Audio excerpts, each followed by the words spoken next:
Hey guys last എൻ്റെ shorts കണ്ടവർക്കറിയാം അതുന് ഞാൻ chain എടുത്ത കഥ. ചെയിൻ എടുത്ത് ഞങ്ങൾ നേരെ പോകുന്ന വർക്കിനാണ് കേട്ടോ. അപ്പൊ അതുന് കുറച്ച് നാളായിട്ട് കല്യാണ വർക്കൊന്നും ചെയ്യില്ല എന്നൊരു ഗോസിപ്പും കളിയാക്കലൊക്കെ നടക്കുന്നുണ്ടെന്ന് ഞങ്ങൾ അറിഞ്ഞു.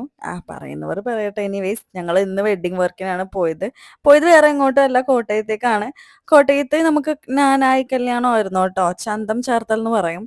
ജ്ഞാനായി എന്ന് പറഞ്ഞു കഴിഞ്ഞാൽ ഒരു തരം ക്രിസ്ത്യാനികളുടെ തന്നെ വേറെ ഒരു ചടങ്ങും വേറെ ഈ പെന്തക്കോസ്ത് പോലെ വേറെ ടൈപ്പ് ഓഫ് ക്രിസ്ത്യാനീസ് ആണ് കേട്ടോ. അപ്പം അസ്ലു ഈ ചെയിൻ കണ്ടപ്പം കൈ ചെയിൻ കണ്ടപ്പോൾ അവനും ഇതൊക്കെ ഇട്ട് നോക്കാൻ വേണമെന്ന് പറഞ്ഞിട്ടുണ്ടായിരുന്നു.